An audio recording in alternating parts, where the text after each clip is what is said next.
Hello and welcome back to another episode of Upgrade with Maria Kay, the podcast where your success, freedom and happiness get a weekly boost. And how excited am I that you are here today, whether it's your first time with us or whether you've been with us from day one. I am over the moon and it's a pure honor to have you here. I'm excited because you've taken time out of your busy schedule to be here today to focus in on the areas of your life that you're perhaps not happy with, or to continue with your upgrade and create the changes that you are ready for. If you haven't already done so, hop along over to the Facebook group Upgrade with Maria Kay and join us. Become one of our valuable members. I love hanging out with you guys, and please share anything that is relevant right now to you, any struggles that you're experiencing, any breakthroughs that you've experienced, any questions that you may have. Perhaps you've got a suggestion for a topic that I can focus on in a future podcast. Whatever it may be, you'd be very, very welcome. And also, if you have any friends or family members that you feel could benefit from being part of this amazing community, do invite them along too. Everyone is welcome. I work with people all over the world to help create the success, freedom and happiness in their lives that they not only desire but truly deserve. Now, today's topic is a topic that comes up time and time again with my VIP one-on-one clients. It comes up countless times throughout their journeys as they break free from a life that isn't pleasing them, a life that doesn't make them want to jump out of bed every single morning to embrace what the day has got in store for them. It comes up in such a way that it's not always transparent. It sometimes takes a little bit of time for it to come to the surface. And the question that I want to ask you that will put you in the picture as to what I'm talking about is, whose life are you living? It's a potent question, so I'm going to repeat it. Whose life are you living? Before I get into the breakdown of today's topic and the nitty-gritty, the content of it, I want to start with a very short story. Now, I woke up one day and thought, what the heck? Now, I come from a very strong cultural background, which I love. Growing up, though, it didn't really leave me much space for individuality, self-governance, or self-autonomy. My life was pretty much mapped out for me, although at times it was kind of disguised in another format. I was kind of misled into a way of feeling that I was governing my own life. It wasn't. And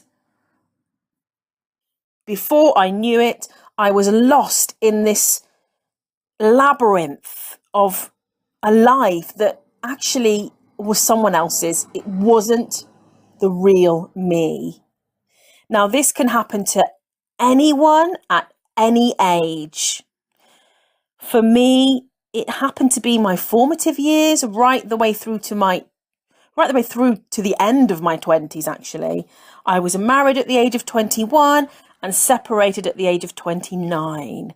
A businesswoman one day and a bankrupt single mum of two the next. Now, my deep realization of, goodness, Maria, you've been living someone else's life didn't happen overnight. It took me a while to actually really understand that I'd been living the wrong life. It's like literally showing up for the wrong flight or showing up for the wrong show, right? You kind of try and muscle your way in, but the flight attendants won't let you in because you're not on the list, or even for the show or the event, you're not going to be let in by security because you're not on the list. You're in the wrong place. So it took me a while to realize that the reason my life had, quote unquote, ended in disaster, or I'd come up against this huge set of traumas, the ending of my marriage, finding myself bankrupt and in real dire straits, having to cope with 2 children by myself, all of those things, they were showing up as disaster. But actually, all it was the universe putting its hand up, much like the security would if you're trying to enter a nightclub and you're underage or you're not on the list. The hand was up and the message was, no, this is not the right place or the right direction for you. Took me a while to get that, but eventually I did. Now, it's so easy to get swept along with life. That's what happened to me. Doing what those around us do, have done, or deem appropriate. Now, the truth is we all have our very own cool path to follow. And that is as unique as your fingerprint. It's why we're here, why we have the interests that we do, the experiences that we do, the passions that we do, the dislikes that we do. Yet it's become so normalized to follow route, to copy, to mimic, to become one of them. It can be for a ton of different reasons. One that springs to mind right now, which means it needs to come out and be expressed with you, is the need to fit in, the need to blend in and become one of the crowd. More about that later, though. So a couple of questions are raised at this point. How can we ensure that our life remains our own? And the second one is, how can we snap back after years of living the wrong life? Which is what happened to me. As a side note, though, I want to just add that there are no wrongs. They're just lessons, guys. I eventually came to know everything that I'd been through in my formative years and 20s were literally just mini assignments and big assignments for the awakening of my truth. The realization that there is a very unique and individual me inside. Now, the journey that I sort of traveled through is complex. There were ups and downs and side to sides. If you want to know more about that, please hop back to previous podcast episodes. You know, if you're new today and this is your first time and you don't really know me well, then and you may want to get a bit of a background, but I like to keep these podcasts as short as I can so that they can easily slot into your days. If you have more time and you want to hear more, there's a lot of valuable stuff there. I do urge you to travel back and get some of those previous podcasts under your belt before you continue forward. So I guess I'm a living example that you can snap back after years of being in the wrong life, right? It's not always easy, but it's very, very possible. So if you've realized that you've lost your way a little, act now. Do something now to move things forward. Don't wait. Making changes small or big really doesn't matter. As long as you do something and anything to get the momentum going will help you pull yourself out of that kind of stuckness. I'm just seeing this kind of sticky, gooey substance with feet stuck firmly in it. You know, if you stand firmly where you are, you will never get out of that stickiness. If you at least make the effort to shift your feet out of it, pull your feet out of it, whatever it takes, you may even need to take the shoes off and go barefooted from that point onwards, right?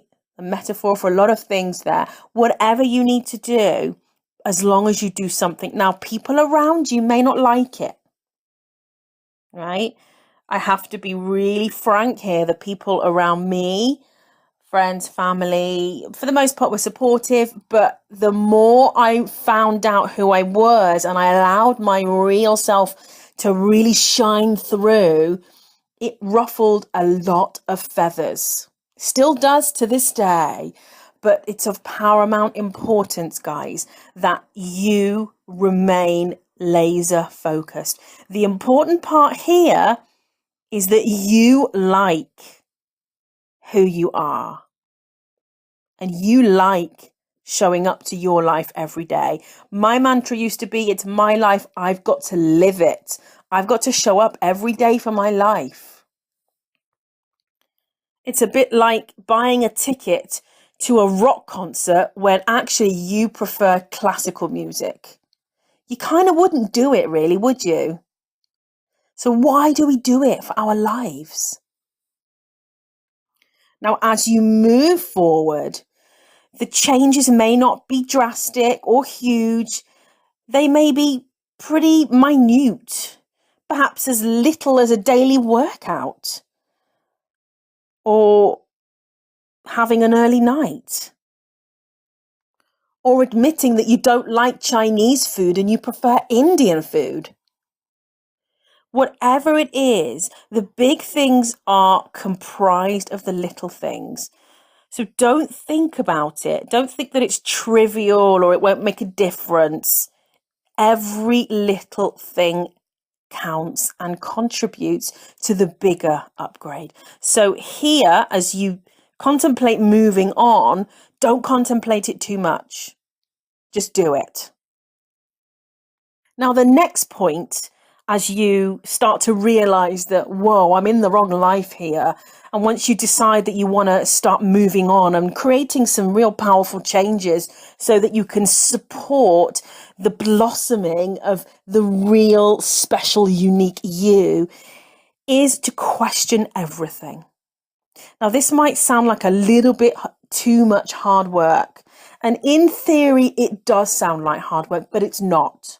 Because in the long run, it will create ease, flow, and joy every day for you. Question everything. Never take things at face value. Now, as simple as the news, the weather, or as big as your bank statement and your health. Questioning everything is important because there's always more than one way to do the same thing. Now, just because someone said so or tells you that it has to be this way or it is this way, doesn't mean it's the truth. So by challenging everything, you will eventually be able to sift through all of that chatter and that falseness. You'll begin to find your own truth. Let me backtrack for a second. So when I say falseness, it doesn't necessarily mean it's false. But it may be the truth for someone else. Maybe a strong truth for someone else, but you know what? It doesn't have to be yours. And there doesn't have to be a great argument there. It really is as simple as that's your truth. This is my truth. Once you find your truth, you can then set about living it. As long as you don't know what it is, there's no chance of it ever manifesting in your life easily. It will try and muscle its way through. Believe me, a little bit like trying to get through a crowd at a music festival or a busy, packed nightclub or any kind of crowded area. You know you're going to get through eventually, but boy, is it hard work. So the truth may muscle its way through, but it will be painful, dramatic, devastating in the form of deaths, breakups, loss, bankruptcy in my case, marriage failure, literally all of those things. I didn't listen at first. Eventually it came through. And now I really want to share it with you guys. So question everything. Never accept what people say to you, especially if you don't like it. Go out there and explore what is right for you. And then set about creating your very own unique purpose-built, bespoke life. This leads us on to the next point, which is never settle. They're all a little bit interrelated, but this point is important because it's always somewhat easier to remain the same. To remain in the same relationship, job, financial bracket, country, town, or even house. Now, over the past 12 months, my family and I have completely overhauled the way that we do life. I specifically had settled for so long. Things, for the most part, were amazing, were on a brilliant level. But the one thing that really wasn't making me happy was my location. I was living in the UK, had done for much of my life. Again, if you want to know more of my history, get yourself back to those previous podcasts. But it was time to move on. I was no longer happy in the climate, in the lifestyle, especially with the way that it forced you to live indoors for most of the time. That wasn't congruent with my current truth. So, although it was perceivably one of the hardest things that we did, eventually what it brought was joy and ease and expansion and up-leveling and upgrading on nearly every single area of life. So it is easier to settle for that relationship, job, financial bracket, country, town, or even house. But check what your motives are. Do you settle because it brings you joy or because it's far too hard, painful, or complicated? Or scary to follow your heart's desire to change? Fear is the thing that holds every single person back, whether it's fear of getting on a plane, whether it's fear of moving house, whether it's fear of changing relationships, fear of changing careers, having a child, whatever it is for you. Fear is a horrible, horrible thing, right? And settling and surrendering are two different things. Settling and not giving up are also two very different things. So check yourself on this one. Spend some time having a little conversation, taking a little inventory of where you are right now in those specific areas that you're not happy with. Perhaps the areas that you think you're happy with that actually are in disguise. This leads on beautifully to the next point. Mediocre. That word. Mediocre. I've never really liked it.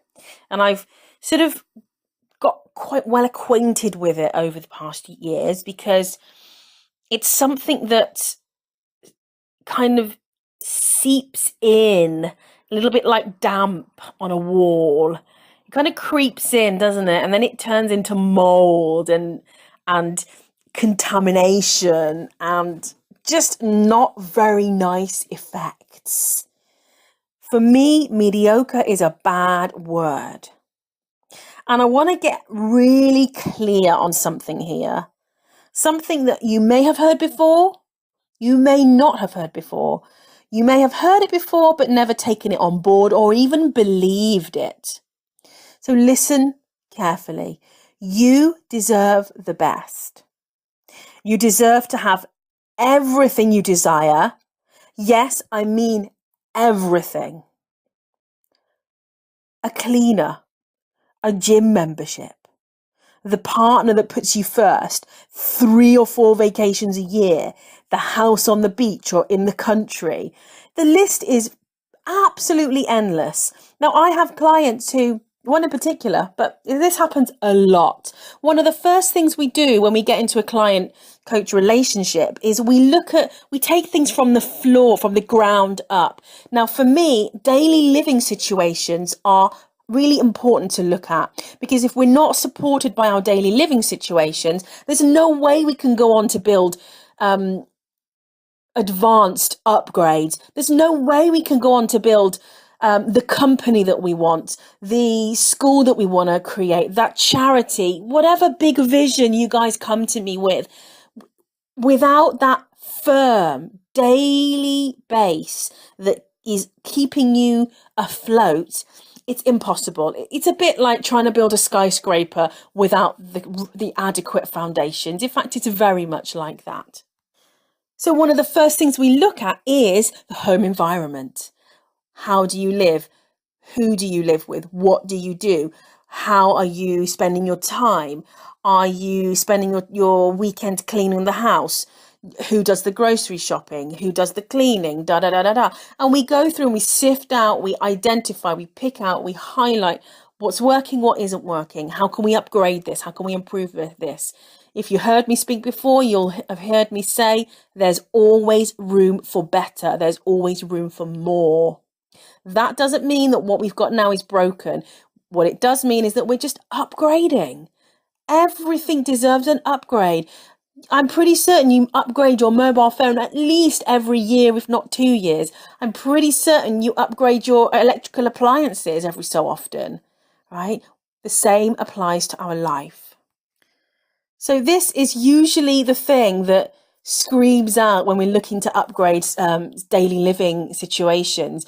When we talk about getting help around the house, for example, getting someone to do the jobs around the house that you don't like to do.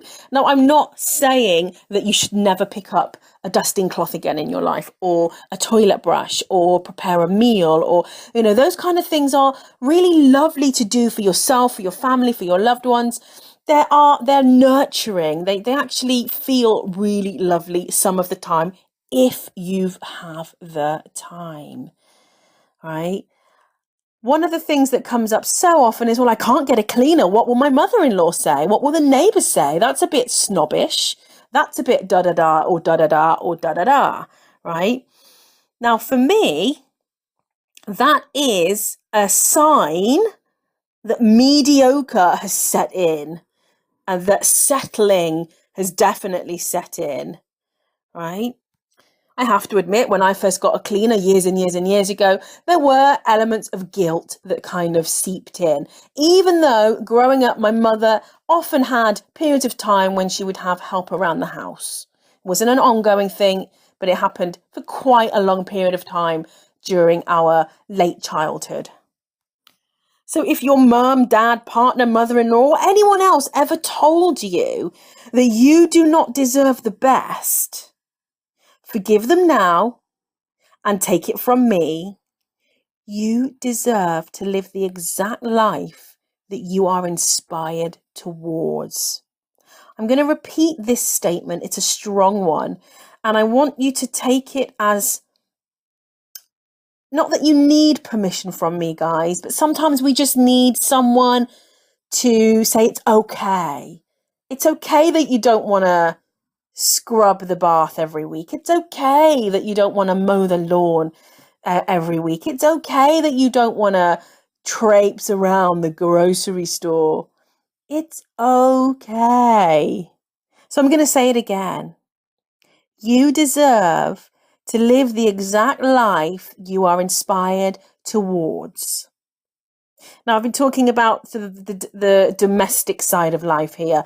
Please apply this to any specific area that is relevant to you. It could be in your business that you don't enjoy doing the bookkeeping. It could be in your premises, your shop, that you don't enjoy serving behind the counter. Perhaps you enjoy the creative side of it. It could be a million and one different things, but have a little peek into your current experience and have a little look as to what has become a permanent mediocre fixture. And you may not know how, but at least become willing to explore how you can upgrade that area a little bit. For example, numerous clients of mine would love a cleaner. Some find it really easy to make the transition, some not so much. But once they do, their whole demeanor, their whole presence completely shifts when they show up every week knowing that that part of their life is taken care of. It frees up so much, not just energy, but mind space, brain space, head space to focus on the important things. One of my mantras, guys, was when I gradually, eventually, after some time, came out of my I kind of call it my Stepford wife days, when I was married and I used to keep a perfect home, and I would spend a lot of my free time, my leisure time, which should have been spent socializing and enjoying myself. I used to spend most of that time taking care of the house. And when I sort of gradually came out of that, my mantra became, when I'm on my deathbed, I'm really certain my last words will not be, my house was spotless, right? No, not at all. So create a mantra that's fitting for you. Yeah, maybe it's to do with your bookkeeping and your business. Maybe it's to do with following up with clients. Maybe you want to employ a personal assistant to do that, right? Whatever it is, it may seem a bit impossible now. It may seem impossible, but here's the thing. Everything is possible if you believe it is. All that needs to occur is a shift in mindset, bringing your beliefs over from, let's say, negative mode into positive mode, where everything's possible. May not be happening right now, but once the opportunity arises, I'll be aware enough to spot it. I'll grab it. I'll go with it. I'll do what I can. It's always the can-do attitude. Now, I just want to add in a little side note here. You may have noticed that I mentioned the word, the life that you are inspired towards. So the key word there is inspired, because yes, it's paramount that you become aligned with your inner being before you begin designing your upgraded life. Now, heart overhead all day long. Because when we allow our head to lead, that's when we end up living the wrong life, right? Kind of comes back round the circle, you know. So dream bigger, aim higher, go for gold, and always, always take the upgrade. But before you do any of that, get centered, get into alignment, have a conversation with your inner being. Whatever route you decide to take to get there, there's a whole other podcast on how to get into alignment. Go and find it if you haven't already heard it. This always ensures that we're kind of on the right track, right? That we've been, this kind of life marathon that we're running is all for a good purpose, and that we're not going to get to a certain point and realize, oh goodness, I've been running for like 24 months and actually I've been on the wrong path. I've been aiming for that sports car when really and truly, actually, I don't even like driving anymore. I've been aiming for that, 12-bedroom mansion when really I just want something small on the beach, easy to manage, as long as it's got outdoor space. When you remain or bring yourself on a regular basis back into that centered space, which is really connecting to the truth of who you are, every step you take, every action you proceed with will be on purpose, in alignment with who you are, in your truth, and most certainly in congruency with living your authentic life. If you have any questions, any comments, any queries, anything that you perhaps would like some help with, please do go over to the Facebook group, Upgrade with Maria Kay. Post whatever you need in there. I'd love to see your feedback. It's one of my most favorite things to hang out with you guys and connect. Until next time, I'm leaving you with this question. Whose life are you living? Much love.